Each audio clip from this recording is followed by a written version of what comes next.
Welcome to Raj news ప్రశ్న వేదిక కార్యక్రమం స్వాగతం. నేను మీ కార్తీక్. ఈరోజు మన గెస్ట్ టీపీసీసీ రాష్ట్ర ప్రధాన కార్యదర్శి, అదేవిధంగా తెలంగాణ రాష్ట్ర మాజీ జెడ్పీ ఫ్లోర్ లీడర్ ఏనుగు జంగారెడ్డి గారు ఉన్నారు. వెల్కమ్ చేద్దాం. నమస్తే అండి. నమస్తే. నమస్తే. ముందు మీ కుటుంబ నేపథ్యం ఏంటి అంటే ఏం చెప్తారండి? రియల్ ఎస్టేట్ చేస్తాం, అగ్రికల్చర్. ఇప్పుడు కూడా అగ్రికల్చర్ మేము. ఓకే, ప్రస్తుతం చేస్తురా? ప్రస్తుతం ఇప్పుడు అగ్రికల్చర్ ఫామ్ కడికి వచ్చాను. ఇప్పుడు నేను ఎన్ని ఎకరాలు చేస్తారు? మాకు ఉంటుంది, మాకు ఒక ఇప్పుడు మ్యాంగో ఉంటుంది, ఒక 70 acres మ్యాంగో ఉంటుంది, ఒక 10 acres గోవా ఉంటుంది, మిగతా గ్రేప్ ఉంటుంది, మాకు 12 ఉంటుంది, ఒక 7 ఎకరాలు. రాజకీయాల్లోకి ఎప్పుడు వచ్చారు? రాజకీయాల్లోకి ఎందుకు రావాలనిపించింది అంటే ఏం చెప్తారు? ఏంటంటే మా ఊర్లో అసలు మాకు ఎక్స్పర్ట్ ఉండే ఒకరు, వేరే వాళ్ళు వెంకటరెడ్డి అని ఉండే. మాకు అంతకన్నా ముందు మా తాత ఒక 30 ఏళ్ళు సర్పంచ్ కూడా, ఆ తర్వాత మన వాళ్ళు ఒక 30 ఏళ్ళు ఇంచుమించుగా. మీ తాత సర్పంచ్ చేసిండా? మా తాత అప్పుడు మా అమ్మ తండ్రి. ఆ తర్వాత వాళ్ళు ఉండి వాళ్ళు ఎప్పుడున్నా మేము ఎంతున్నా మాకు ఏదో విధంగా తీసుకొచ్చి మమ్మల్ని విలేజ్లో ఇబ్బంది పెడుతున్నారు మాకు అన్నట్టు వాళ్ళు. దానికోసం అని చెప్పి మేము అప్పుడు రాజకీయాలు రావడం జరిగింది. మేము దాదాపు ఎన్ని సంవత్సరాలు అవుతుంది? 40 సంవత్సరాలు అవుతుంది. 87 నుంచి 87 నుంచి 87 నుంచి రాజకీయాల్లో ఉన్నాం. మేము రాకపోతే మా ఊళ్ళో 3 ఓట్లు, కాంగ్రెస్ పార్టీ 3 ఓట్లు అనేది అప్పుడు వాళ్ళు ఎక్స్పర్ట్. మా ఊళ్ళో కాంగ్రెస్ పార్టీ 3 ఓట్లు అని చెప్పారు. ఎక్స్పైర్ అంటే ఏ పార్టీ ఉండేది మీకు? టీడీపీ ఉండేది? వాళ్ళు ముందు కాంగ్రెస్, తర్వాత టీడీపీలోకి పోయారు వాళ్ళు. మేము అప్పటి నుంచి కాంగ్రెస్ పెట్టాము. మేము 87 నుంచి మరి ఎప్పుడైతే మండల వ్యవస్థ ఏర్పడదో అప్పటి నుంచి మేము. అనేక పార్టీలు ఉన్నా కూడా మీరు అప్పటి నుంచి నాటి నుంచి నేటి వరకు ఇప్పటికీ కాంగ్రెస్ పార్టీని కొనసాగుతున్నారు. ఎందుకు కాంగ్రెస్ పార్టీని వీడలేకపోతున్నారంటే ఏం చెప్తారు? అంటే మాకు మొదటి నుంచి కాదు, అదొకటి హ్యాబిట్ అంతే కాదు. అదొకటి మాకు ఇప్పుడు ఏంటంటే మెయిన్ ఇప్పుడు రాహుల్ గాంధీ, సోనియా గాంధీ మాకు ఆదర్శం. మాకు వాళ్ళ కోసం మనం ఇక్కడ కాంగ్రెస్ పార్టీలో ఉంటాం మేము. కానీ ప్రతిపక్షంలో ఉన్నప్పుడు కొంతమంది ఇందిరారెడ్డి గారు ఉన్నప్పుడు కానీ, సబితేందర్ రెడ్డి గారు ఉన్నప్పుడు కానీ, మహేశ్వరం కాన్స్టిట్యున్సీలో అనేక మంది కాంగ్రెస్ పార్టీని వీడి బీఆర్ఎస్ పార్టీలోకి వెళ్ళారు, కొంతమంది బీజేపీలోకి వెళ్ళారు. కానీ మీరు మాత్రం ఆ 3 రంగుల జెండాను మాత్రమే నమ్ముకొని ఉంటారు. కారణాలు ఏంటి అసలు? అంటే మాకు ఒక అభిమానం పార్టీ అంటే అంతే. పార్టీ అని అభిమానం ఒకటే పార్టీలో ఉండాలి అని ఉంటే ఒకటే అని మేము ఏదైనా ఒకటే అంతే, ఏదైనా ఒకటే అన్నట్టు మాట వచ్చినా ఒకటే ఉంటుంది అంతే. కానీ ఇప్పుడు అధికార పక్షంలో ఉన్నారు, ఓకే, ఇబ్బంది ఏం లేదు. కానీ ప్రతిపక్షంలో ఉన్నప్పుడు మీరు అనేక ఇబ్బందులు ఎదుర్కొన్నారు కదా. మాకు ప్రతిపక్షమే ఈజీ ఉంటుంది. మాకు ప్రతిపక్షం కూడా మాకు ప్రతిపక్షమే ఈజీ ఉంటుంది. నేను ఇప్పుడు 95 సర్పంచ్ అయినప్పుడు ప్రతిపక్షమే మేము. 90 అప్పుడు ప్రతిపక్షం అప్పుడు కూడా. తర్వాత నేను మండల వైస్ ఎంపీ అయినప్పుడు కూడా ప్రతిపక్షం. అప్పుడు మా దగ్గర దేవేందర్ గౌడ్ అప్పుడు హోమ్ మినిస్టరు పుష్పల్లిలో వచ్చి మంత్రి ఉండే, వచ్చి మా ఊళ్ళో మీటింగ్ పెట్టి మమ్మల్ని కూడా ప్రయత్నం చేసి వాళ్ళు అయినా మేము అప్పుడు మా మండలంలో మా కాంగ్రెస్ పార్టీ తీసుకున్నాం. మేము మా మండల ఎంపీపీ మాకు 2 ఎంపీపీలు ఉన్నా కూడా నేను ఇద్దరికి మాట్లాడినా, నేను ఒక 2 వైస్ ఎంపీ నేనే. కానీ బీఆర్ఎస్ నాయకులు కూడా మిమ్మల్ని గతంలో బాగానే ఇబ్బంది పెట్టినట్టు కదా బీఆర్ఎస్ పార్టీకి రా. ఇప్పుడు ఎన్ని పెట్టినా వాళ్ళు అట్లా ఏమి ఉండదు. మాకు మళ్ళీ చూస్తే వాళ్ళు భయపడాల్సిందే. ఎందుకంటే మన దగ్గర అది ఉంటే గట్స్ ఉంటే మనల్ని ఎవరు ఏం చేయలేరు. ఏంది మీ దగ్గర గట్స్ ఏంది అసలు? అంటే న్యాయం ధర్మం అంతే. మా దగ్గర న్యాయం ధర్మం క్యాడర్ అది ఉంటే అందరూ ఆటోమేటిక్ ఉంటారు కదా. క్యాడర్ ఆటోమేటిక్ వాళ్ళకి నమ్మకం ఉండాలి. ఒకటి రాజకీయాలు ఉన్నప్పుడు ఒక వ్యక్తి మీద నమ్మకం ఉంటే నమ్మకంతో నడుస్తుంది. నమ్మకం ఉంటుంది, అది నమ్మకమే. ఇప్పుడు ఏంటంటే ఇప్పుడు మా దగ్గర 92 నుంచి మా విలేజ్లో మేము ఇప్పటికి కంటిన్యూషన్. మొన్న కూడా మా సర్పంచ్ మేము మళ్ళీ గెలిపించుకున్నాం. మేము ఎస్సీ ఉన్నా, బీసీ ఉన్నా, ఎవరున్నా మేము ఒకసారి మా ఊళ్ళో 2 కుర్మలు నిలబెట్టి వాళ్ళకు 2 సర్పంచ్ ఎంపీటీసీ గెలిపించి వాళ్ళకి బీరప్ప గుడి కట్టించాం. మళ్ళీ మేము 2 వాళ్ళని గెలిపించి వాళ్ళకే బీరప్ప గుడి కట్టించాం. మా దగ్గర మా విలేజ్లో మా ఊళ్ళో అన్ని కులాలకు కూడా మేము గుళ్ళు కట్టించాం. మేము అన్ని కులాలకు. కొంచెం మీ ఊరిని వదిలిపెట్టి సిటీకి వచ్చినట్టు ఉంది కదా మీరు? ఎక్కడ ఉన్నా మళ్ళీ అక్కడే ఉంటాం. మేము ఊరికి వెళ్తారా? మళ్ళీ ఊరికి వెళ్తాం మేము. అందరికి ఇప్పుడు మేము కమిటీలు కూడా అన్ని కులాలకు, మా ఊళ్ళో అన్ని కులాలకు మొన్న లాస్ట్కి వస్తే మా దగ్గర చాకలి వాళ్ళు ఒక 40-50. గతంలో మీ సతీమణి గారు సర్పంచ్ చేసారు, సర్పంచ్ చేసారా? మొన్న నేను జెడ్పీటీసీ ఉన్నప్పుడు ఆమె ఎంపీటీసీ 14లో. ఓకే, మీరు జెడ్పీటీసీ, ఆమె ఎంపీటీసీ సేమ్ టైం. ఓకే, తర్వాత మళ్ళీ ఉప సర్పంచ్ సర్పంచ్ మొన్నటి వరకు సర్పంచ్ చేసారు. బీఆర్ఎస్ పార్టీ అధికారంలో ఉన్న 10 సంవత్సరాలు మహేశ్వరం నియోజకవర్గంలో ఏకైక సర్పంచ్ కాంగ్రెస్ పార్టీ తరఫున మీ సతీమణి గారే అంటారు. వాస్తవేనా? వాస్తవం అది. ఎందుకంటే మొన్న మేము పోయిన సమయంలో కూడా అందరూ కూడా కొంతమంది గెలిచిన కూడా అందరూ టీఆర్ఎస్లో వెళ్ళిపోయారు. కాబట్టి మేము కాన్స్టిట్యూన్సీ మొత్తంలో కూడా పార్టీ కోసం మిగిలింది మాకు సతీమణి ఒకరే. అదేవిధంగా 2 సార్లు కూడా మా మండలంలో 10 ఏళ్ళలో కూడా టీఆర్ఎస్ ఎంపీపీ కానీ మా దగ్గర కందుకూరు మండలంలో టీఆర్ఎస్ ఎంపీపీ కూడా కానీ మేము 2 టైమ్స్ కూడా. మళ్ళీ వైస్ ఎంపీ కూడా పోయినసారిలో మేము 2 సీట్లు గెలిచినా మా కాంగ్రెస్ పార్టీకి వైస్ ఎంపీ ఉండే మాకు. కానీ నియోజకవర్గంలో మొత్తం ఒకరే కాంగ్రెస్ సర్పంచ్ ఉంటే బీఆర్ఎస్ ప్రభుత్వం మిమ్మల్ని ఒత్తిడి చేయలేదా? చాలా చేసినాం. నేను అదే చెప్తున్నా. మేము ఎర్రబెల్లి దగ్గర ఫండ్స్ చేస్తే కూడా చేయడానికి తప్పిద్దాం అడుగుతుంటే మాకు అసలు ఫండ్స్ అందరికట్టి మాకు ఫండ్స్ కూడా ఇవ్వలేదు. మా అసలు లాస్ట్కి వస్తే మా ఊరికి బీటీ రోడ్ కూడా ఇవ్వకుండా పెట్టింది. మళ్ళీ మేము వచ్చినాకనే మా ఊరికి ఇప్పుడు డబల్ రోడ్ వేయించుకోవడం 200 కోట్లు పెట్టి డబల్ రోడ్తో ఇప్పుడు రోడ్ నడుస్తుంది మా దగ్గర. కాబట్టి అన్ని విధాలా సతాయించినా కూడా మేము, ఎందుకంటే మా పార్టీ అంటే అభిమానం కాబట్టి, మేము పార్టీ కోసం పనిచేస్తాం కాబట్టి, మేము మొన్న కూడా మా మండల్లో కాన్స్టిట్యూన్సీ మొత్తంలో కూడా మా కందుకూరు మండలం నుంచే మాకు టీఆర్ఎస్కి ఒక 1500 ఓట్లు డిఫరెంటే ఉండే మాకు. మిగతా అన్ని ఏరియాల కన్నా మా దగ్గర ఎక్కువ ఓట్లు వచ్చాయి కాంగ్రెస్ పార్టీకి. ఏం చేసారు విలేజ్లో మీ సతీమణి గారు సర్పంచ్ ఉన్నప్పుడు? మేము అన్ని సిమెంట్ రోడ్లు, మేము మా ప్రభుత్వం లేకున్నా సబితా ఇంద్రారెడ్డి మాకు డబ్బులు లేకున్నా మాకున్న బల్టికి పళ్ళతో మన ఎర్రపల్లి దాకరావు దగ్గర మేము ఒక 50 లక్షలు తీసుకొచ్చి మళ్ళీ మా ఊళ్ళో పాత సిమెంట్ రోడ్లు అన్ని మళ్ళీ కొత్తగా ఇవ్వడం జరిగింది. ఎర్రపల్లి దాకరావు దగ్గర వాళ్ళు కూడా బీఆర్ఎస్ కదా. బీఆర్ఎస్ అదే మాకున్న పరిచయాలతో రాజకీయ పరిచయాలు ఒకటే ఉంటాయి, అందరూ ఏదో ఉంటాయి మాకు. ఇప్పుడు ఎవరైనా దయాకరావు ఇంటికి వెళ్ళి మా ఇంట్లోకి రావు కదా, ఏదైనా ప్రజల కోసం చేయాల్సింది ఎవరైనా చేయాల్సిన కానీ.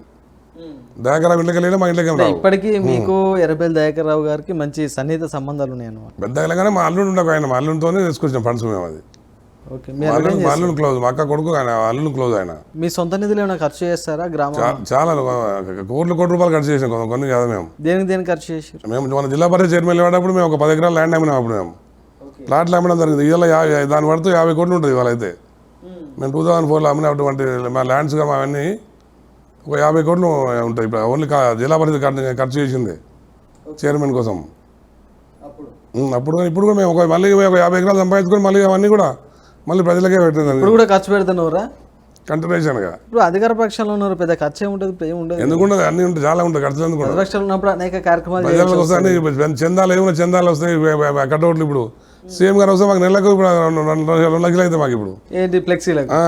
సీఎం గారు వస్తే 1 లక్ష రూపాయలు ఫ్లెక్సీలు వేస్తేనే మిమ్మల్ని గుర్తుపడతారు. అభిమానం అంతే కదా, అభిమానం. వాళ్ళు సీఎం గారు మాకు బంధువులు అవుతారు, మా కుటుంబం వాళ్ళు. మాకు సీఎం గారు మీ బంధువు? వాళ్ళ తమ్ముడు మా కోబారు చిన్న తమ్ముడు. ఎట్లా బ్రదరు? అంటే మా మిస్సెస్ వాళ్ళ చిన్నమ్మ బిడ్డనే ఆయనకి కృష్ణారెడ్డికి ఇవ్వడం జరిగింది. ఇప్పటికి కూడా సీఎం గారు ఇప్పుడు కూడా జంగన్న వెళ్తారు. ఈ రోజు కూడా జంగన్న వెళ్తారు. కలుస్తారా? అప్పుడు కలుస్తా. ఇప్పుడు నేను పుట్టకాలు లేకుండా మా దగ్గర వస్తే నా స్టేజ్ మీద ఉంటాను నేను. ఇప్పుడు మా జిల్లాలో ఇంటిమీడియట్ ఏడైనా మేము పోతే 90% స్టేజ్ మీదకే వెళ్తున్నాం మేము. ఎందుకంటే ఆయన పాదయాత్ర అంతా నేనే చేసాం. అప్పుడు ఎంబడే ఉన్నాను, ఎంబడి పాదయాత్ర. అప్పుడు అచ్చంపేటకి వెళ్ళి వస్తే రావిరాలు వచ్చేదాకా నేనే 100 ట్రాక్టర్ నేనే పెట్టిన ఆ రోజు పాదయాత్రలో. లాస్ట్ డే రావిరాలకు వచ్చినప్పుడు సీఎం గారు మీ బంధువులు అంటే పైరవులు బాగానే చేసుకుంటాం. మేము అసలు పైరవుల దగ్గర ఉన్నాం మేము. అటువంటి మా గురించి చదివి చెప్తున్నాం. ఒకసారి మేము సబితా ఇంద్రారెడ్డి హోమ్ మినిస్టర్ ఉన్నప్పుడు 3 ఏళ్ళు ఆమె దగ్గరకోలే నేను. మాకు పెట్రోల్ బంక్ ఇవ్వమంటే అవుట్ ఆఫ్ వేలనే అడిగినా, మేము అవుట్ ఆఫ్ వేరు అడగలే.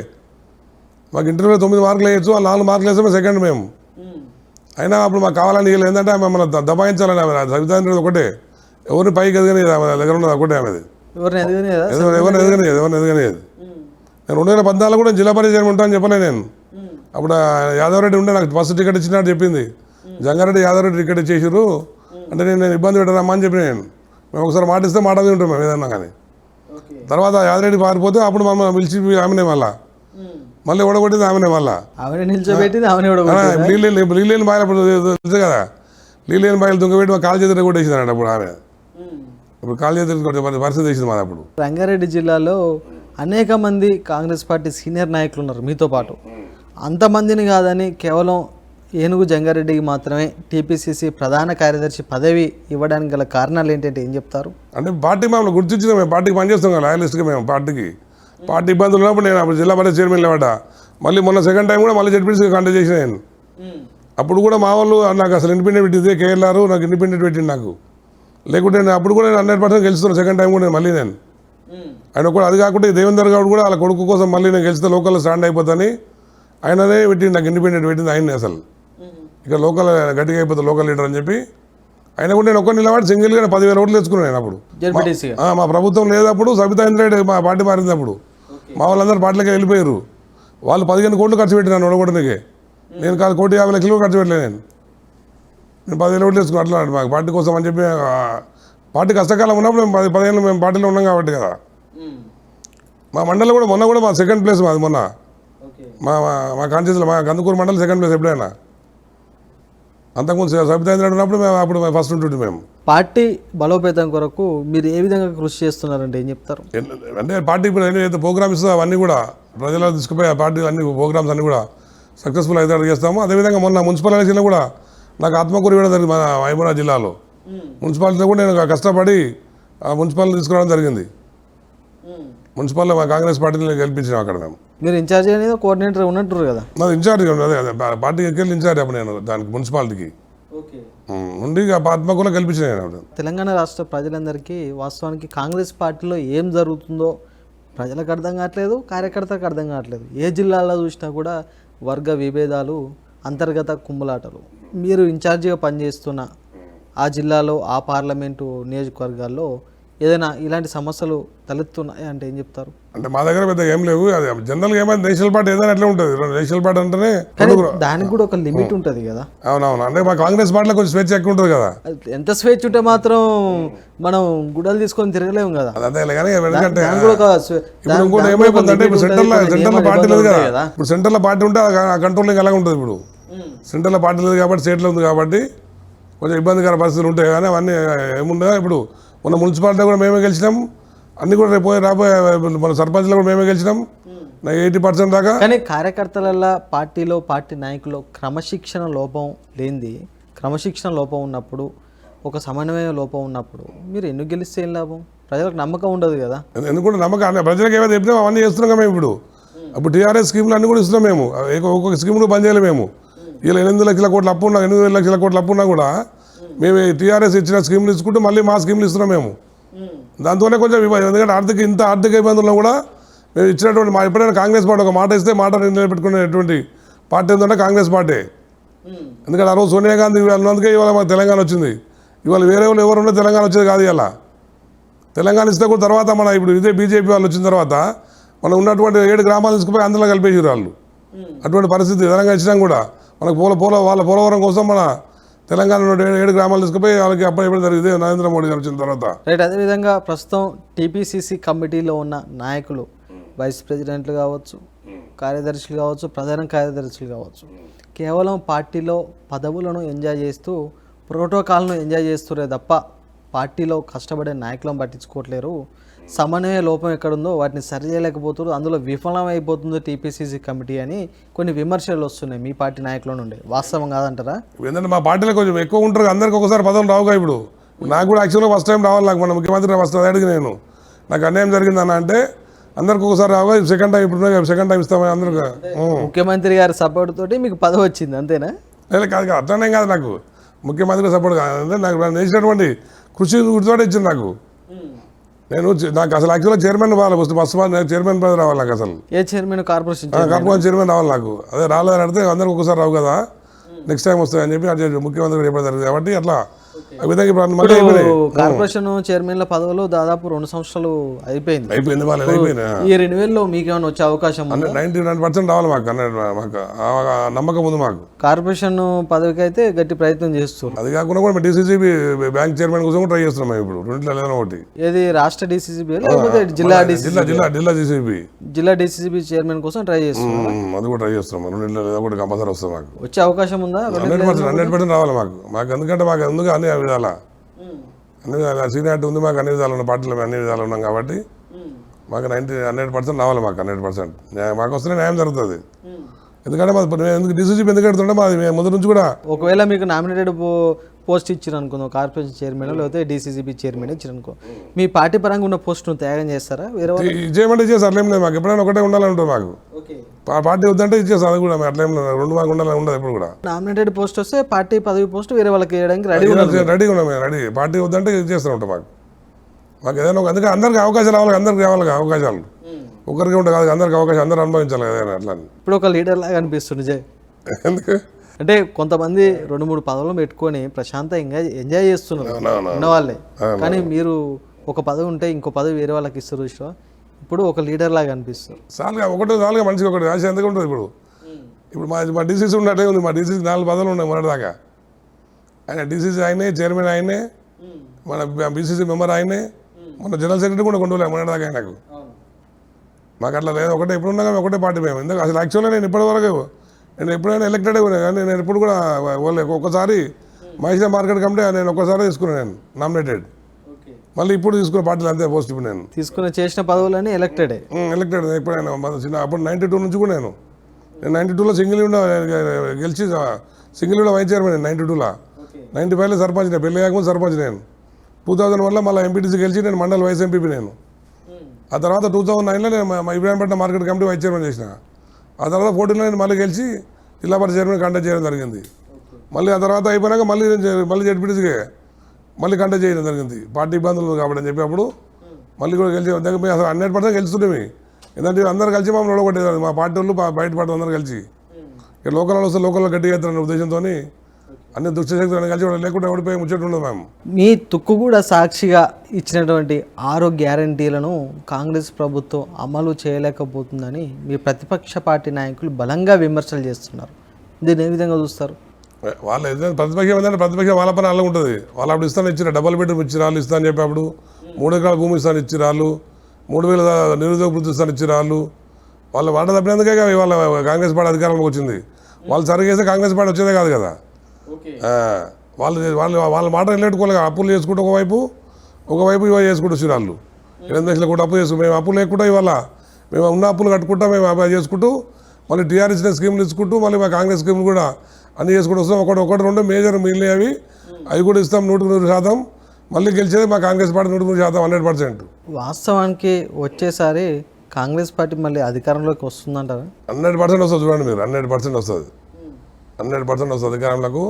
మాకు మిగిలిపోయిన ఏంటంటే ఇప్పుడు మెయిన్ ఇప్పుడు ఏదైతే వృద్ధులు ఉన్నారో పెన్షన్ మేము 4000 చేస్తాము. ఇప్పుడు అది కూడా మళ్ళీ కూడా మాకు బడ్జెట్ సహకరిస్తే మహిళలకు కూడా 2500 ఇస్తే 100% మళ్ళీ మా ప్రభుత్వం వస్తుంది. ఎందుకంటే మహిళలు లక్షాధికార కోటీశ్వరులు చేయాలని చెప్పి రేవంత్ రెడ్డి గారు కంకణం కట్టుకొని వాళ్ళకి అన్ని విధాలు కూడా పెట్రోల్ పంపులు ఇవ్వడము, బస్సులు ఇవ్వడము, అన్ని విధాలు అన్నీ చేస్తారు. కాబట్టి వాళ్ళకు సోలార్ పవర్స్ ఇవ్వడము అవన్నీ ఎక్కువ కూడా మన రేవంత్ రెడ్డి వచ్చిన తర్వాత మహిళల మీద ఎక్కువ ఫోకస్ చేస్తారు. కాబట్టి మనం చీరలు ఇస్తే కూడా చూసి మీ చీరలు ఇంతకుముందు చీరలు ఇస్తే పడేసేది పొలాల కాడ అన్ని చీరలు పందుల కోసం సెక్యూరిటీ కట్టేది. మొన్న మేము ఇచ్చిన చీరలు ఇస్తే అదొకటే నిదర్శనం 100%. ఒక్క చీర కూడా ఎవరు కూడా ఇలా పడేయలేదు. దాని గురించి అసలు ఒక కామెంట్ కూడా రాలేదు. కాబట్టి కాంగ్రెస్ టీఆర్ఎస్ ఉన్నటువంటి అదొకటే. కాంగ్రెస్ పార్టీ చీరలు ఇచ్చి ప్రజలను మభ్య పెడుతుందా? క్వాలిటీ ఏంటనేది మా క్వాలిటీ చీరలు ఇచ్చి మహిళలు మభ్య పెడుతుందా కాంగ్రెస్ పార్టీ? మళ్ళీ ఎందుకంటే మహిళలకు ఎందుకంటే అన్ని విధాలు ఇప్పుడు ఎందుకంటే మేము ఏదున్నా కూడా స్కీమ్లు మేము మహిళల పేరు మీద ఇస్తున్నాము. ఇప్పుడు ఎందుకంటే ఇంటికి ఒక మహిళలే మేజర్. మహిళలు ఉంటేనే అది ముందుకోసం కుటుంబం. కాబట్టి ఆ విధంగా మేజర్ పాత్ర మహిళలకు ఉన్నప్పుడే అది సక్సెస్ఫుల్ అవుతుంది. కాబట్టి అనే ఉద్దేశంతో వాళ్ళని కోటీశ్వరం చేయాలనేటువంటి ఉద్దేశంతోనే మహిళలను ముందుకు తీసుకురావాలనేటువంటి ఉద్దేశంతో వస్తుంది. కాబట్టి అట్లే రేపు కూడా 33% మళ్ళీ మహిళలకు రిజర్వేషన్ కూడా రావడం జరుగుతుంది. కాబట్టి ఆ విధంగా 100% రేవంత్ రెడ్డి గారు మొన్ననే గెలిచింది. కాబట్టి ఒకసారి వచ్చిందంటే ఆయన మళ్ళీ వదిలాడు. మళ్ళీ కాంగ్రెస్ పార్టీ 100% వస్తుంది. ఎందుకంటే ఇంతకు 2004 వచ్చినప్పుడు మళ్ళీ 2014 దాకా కూడా కాంగ్రెస్ పార్టీ ఉంది. కాబట్టి ఆ విధంగా 100% మళ్ళీ కాంగ్రెస్ పార్టీ రావడం ఖాయం. మహేశ్వరం నియోజకవర్గంలో ఫార్మా సిటీని చెడగొట్టి ఫ్యూచర్ సిటీని 4th సిటీని ఏర్పాటు చేసి ఆ ఫ్యూచర్ సిటీకి ఫ్యూచర్ లేకుండా చేస్తున్నారనేసి బీఆర్ఎస్ బీజేపీ నాయకులు బలంగా విమర్శలు చేస్తున్నారు. అదే చెప్తున్నా అసలు వాళ్ళకి బుద్ధి ఉంటే అసలు టీఆర్ఎస్లకు ఇప్పుడు మహేశ్వరం అనేది హెచ్ఎండి ఏరియా. ఇది ఎవరైనా అసలు హెచ్ఎండి ఏరియా తీసుకొచ్చి ఎవరైనా ఫార్మా సిటీ పెడతారా? నేను ఆ రోజు ప్రజాభిప్రాయ సేకరణలో కూడా ఇదే చెప్పడం జరిగింది. అసలు హెచ్ఎండి ఏరియాలో తీసుకొచ్చి ఒక ఫార్మా అంటే ఏంది? అదొక అనుభవంతో సమానం. ఫార్మా అనేది ఫార్మా ఇండస్ట్రీ అనేది ఒక అనుభవంతో సమానం. ముందు గజ్వేల్లో కొండపోయి పెడదామని చూసిండు ఇదే కేసీఆర్. ఆ గజ్వేల్ టెంట్ వీకేసే మళ్ళీ తీసుకొచ్చి ఇక్కడ పెట్టిండ్రు. అసలు ఇది కూడా బయట ఎట్లా వచ్చిందంటే మా దగ్గర ఇంత ల్యాండ్ ఉందని నేను కూడా ఆ రోజు ఇదే కేసీఆర్ గారు మా దగ్గర ఫిలిం సిటీ అని చెప్పినందుకు మా దగ్గర కొండలు గుట్టలు ఉంటాయి మా ఏరియా అని చెప్పి నేను ఫిలిం సిటీ కోసం అప్పుడు మా శ్రీధర్ అనే ఉండే కలెక్టర్ గారు అది చూపించిపోయి ఆయన ఇక్కడ ఫార్మసిటీ చూపించిపోయి శ్రీధర్ గారు 10 ఏళ్ళు పోయి సింగరేణిలో ఎండీగా పనిచేసి వచ్చాడు శ్రీధర్ గారు. కాబట్టి ఇది ఆ రోజు కూడా ఇది ఫార్మా అనేది చాలా డేంజర్. అసలు సిటీకి ఇంత దగ్గర ఉండడం అనేది అసలు చాలా అది. కాబట్టి ఫార్మా అనేది ఇప్పుడు కూడా ఫార్మా ఏదైతే ఉందో అందులో కూడా ఇప్పుడు ఓన్లీ అది కూడా ఫార్మా ఉంటుంది. ఏదైతే ప్యాకింగ్ ఉంటుందో జీరో పొల్యూషన్ ఏదైతే ఉందో దానికోసము అందులో కూడా అవి కూడా ఉంటుంది. కాబట్టి ఇక్కడ ఓన్లీ ప్రొడక్ట్ ఉండదు ఫార్మాది. కానీ బీఆర్ఎస్ నాయకులు ఇప్పటికీ ఫార్మాసిటీయే కావాలి ఫ్యూచర్ సిటీ వద్దంటారు కదా. వాళ్ళు అదే చెప్తారు. అందుకే మొన్న ఒకసారి ఫార్మా అంటే ఏమైంది ఒకసారి ప్రభుత్వం పోయింది వాళ్ళది. ఇప్పుడు ఫ్యూచర్ సిటీ కూడా వద్దంటే వాళ్ళు ఫ్యూచర్ లేకుండా పోతారు. వాళ్ళకి 100% అది ఫ్యూచర్ సిటీ గురించి ఎప్పుడైతే అడ్డుకుంటారో వాళ్ళకి పుట్టగతులున్నాయి 100% అందుకే చెప్తున్నాం మేము మళ్ళీ గెలుస్తామని. ఎందుకంటే ఇప్పుడు ఫ్యూచర్ సిటీ అనేది ఇప్పుడు మనం హైదరాబాద్ చూస్తున్నాం. ఇప్పుడు అది ఎప్పుడు ఒక నిజాం కాలంలో చేసినటువంటి డ్రైన్లే ఇప్పటికి కూడా మంచిగా ఉన్నాయి. అవి ఒక చిన్నపాటి వర్షం పడ్డా కానీ సిటీలో మొత్తం రోడ్లన్నీ జలమయమయ్యి కార్లు పడవలేక రోడ్ల మీద తిరుగుతున్నాయి. కాబట్టి ఆ పరిస్థితి చూసే రేవంత్ రెడ్డి గారు ఒక ఫ్యూచర్ మన ఫ్యూచర్ కోసము ఉండాలనేటువంటి ఒక ఫ్యూచర్తో అన్నీ కూడా దృష్టిలో పెట్టుకొని దాని ఫ్యూచర్ సిటీ చేస్తున్నారు. కాబట్టి మనకి ఎందుకంటే హైదరాబాద్ ఇప్పటికే జనము 1 కోటిన్నర జనాభా ఇప్పటికి అయిపోయింది జనాభా హైదరాబాద్లో. కాబట్టి దానికోసం మళ్ళీ బయటికి రావాలనేటువంటి ఉద్దేశంతో బయటకు తీసుకొచ్చి ఏదైతే ఫ్యూచర్గా ప్రపంచ దేశాలకు స్థాయిగా ధీటుగా ఈ ఫ్యూచర్ సిటీ చేస్తారు. కాబట్టి ఇంకోటి ఏంటంటే ఈ ఏరియా ఇంతకుముందు ఏదైతే వీళ్ళు టీఆర్ఎస్ ఉన్నప్పుడు మొత్తం నార్త్ తెలంగాణ అభివృద్ధి చేసారు, కానీ దక్షిణ తెలంగాణ అభివృద్ధి చేయలేదు. ఇలా రేవంత్ రెడ్డి గారు నల్లమల్ల పులిబిడ్డ ఇక్కడ దక్షిణ తెలంగాణ వాసి కాబట్టి ఇక్కడ దక్షిణ తెలంగాణ కోసం అభివృద్ధి కోసం పాటు పడుతుంటే ఈ ఓర్వదాలు ఉన్నటువంటి టీఆర్ఎస్ వాళ్ళు ఇవన్నీ ఏదో ఒకటి వాళ్ళు పనికిరాని మాటలు పాలన చేస్తున్నారు. కానీ జనాలకు తెలుసు 100% ఏం చేయాలో రేపు తెలిస్తే వాళ్ళకి రేపు ఎలక్షన్ వస్తే అలా కర్రు కాల్చి వాత పెట్టేది ఖాయం పక్క 100%. మహేశ్వరం నియోజకవర్గంలో ఎన్నో సంవత్సరాలుగా చూస్తున్నాం. తీరా ఎమ్మెల్యే ఎన్నికలు వచ్చేసరికి కాంగ్రెస్ పార్టీ సీనియర్ నాయకులు స్థానిక నాయకులు ఎంతమంది ఉన్నా సరే కాంగ్రెస్ పార్టీ ఎమ్మెల్యే టికెట్ మాత్రం మహేశ్వరం నియోజకవర్గం నుంచి నాన్ లోకల్ క్యాండిడేట్ మాత్రమే ఇస్తారు. ఎందుకు మీలాంటి స్థానిక నాయకులు ఇక్కడ ఉన్నటువంటి ఎమ్మెల్యే టికెట్కు అర్హులు కాదా? కాదని మేము సబితా ఇంద్రెడ్డి ఉన్నప్పుడు కూడా మేము టికెట్ కోసం ప్రయత్నం చేయడం జరిగింది. మొన్న కూడా మేము రేవంత్ రెడ్డి గారు ఢిల్లీలో ఉన్నప్పుడైనా సరే మొన్న కూడా ఎప్పుడైనా సరే నాన్ రేవంత్ రెడ్డి గారితో కొట్లాడలే మేము అందరం కలిసి కూడా మొన్న కూడా నాన్ లోకల్ వాళ్ళకే ఇస్తారు కదా. మొన్న జరిగింది కూడా నాన్ లోకల్ వాళ్ళకి ఇచ్చినందుకే ఓడిపోయారు అంటారు. ఇప్పుడు ఏమైందంటే మొన్న మెయిన్ అసలు యాక్చువల్గా సబితా ఇంద్రెడ్డి పెద్ద అదే అని మేమందరం సరిపోమని అనుకున్న పార్టీ, కానీ అది అక్కడ పొరపాటు జరిగింది. ఇప్పుడు పార్టీ కూడా తెలిసిపోయింది పొరపాటు ఏందని. లోకల్ వాళ్ళకి ఇస్తారు. రేపు ఎట్లా కాన్సెన్స్లో పెరుగుతున్నాం మా దగ్గర. ఇప్పుడు మా మహేశ్వరం కాన్సెన్స్లో ఇప్పుడు 5,40,000 ఓట్లు ఉంటాయి.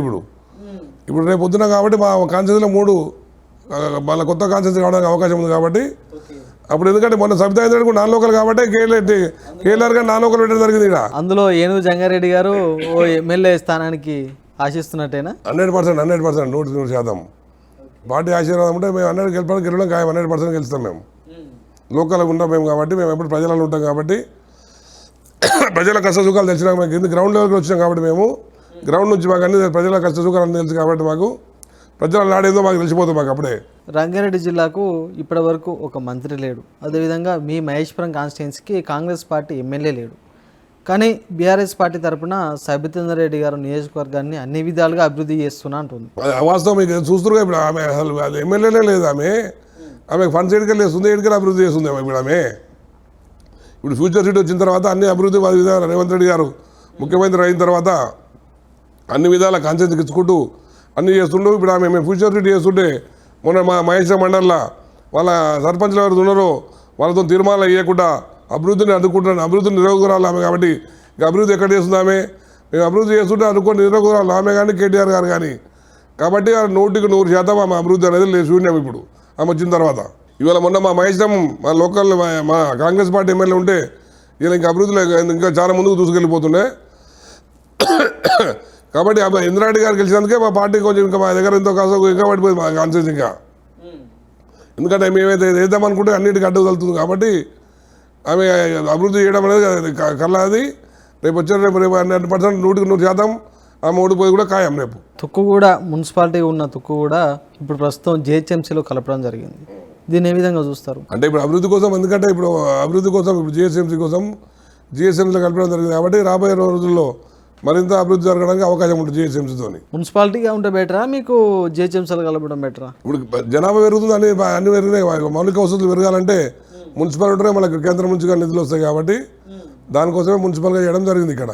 అంటే ఇప్పుడు మున్సిపాలిటీ ఉన్నది జిహెచ్ఎంసీలో కలిపారు కదా? అదే జిహెచ్ఎంసీ, అదే గ్రేటర్ హైదరాబాద్ జిహెచ్ఎంసీ అయినా అభివృద్ధి ఎక్కువ ఉంటుంది. అప్పుడు మొన్న మున్సిపాలిటీ ఉన్నా కూడా మా దగ్గర జిహెచ్ఎంసీ కన్నా ఎక్కువ ట్యాక్సెస్ ఉంది. ఇక్కడ జిహెచ్ఎంసీలో ఉన్న ట్యాక్స్ కన్నా మొన్న మా దగ్గర బడంగపేట ఉంది. ఇప్పుడు టీఆర్ఎస్ హయాంలో బడంగపేట కానీ మీరుపేట కానీ జిహెచ్ఎంసీ కన్నా ఎక్కువ ట్యాక్స్లు ఉండి వసూలు చేస్తుంది ఇక్కడ. దానికోసం మేము ధర్నాలు కూడా చేయడం జరిగింది చాలాసార్లు. మేము అందుకోసమనే ఇప్పుడు దానికోసమనే ఇప్పుడు తీసుకురావడం జరిగింది. కాబట్టి 100% ఇది ఇదంతా అభివృద్ధికి వచ్చింది. కాబట్టి మౌలిక వసతులు కల్పించాలంటే జిహెచ్ఎంసీ ఉంటేనే మౌలిక వసతులు కల్పించే అవకాశం ఉన్న ఉద్దేశంతోనే రేవంత్ రెడ్డి గారు 3 విభాగాలుగా జిహెచ్ఎంసీ అప్పుడు ఒక విభాగం ఉంటే ఇప్పుడు 3 భాగాలుగా అయింది. ఇంకా లాస్ట్ వరకు 4 భాగాలైనా కూడా కావచ్చు. ఇది నాటి ప్రశ్న వేదిక కార్యక్రమం చూస్తున్నానండి. రాజు న్యూస్ మరో గెస్ట్తో మళ్ళీ కలుద్దాం.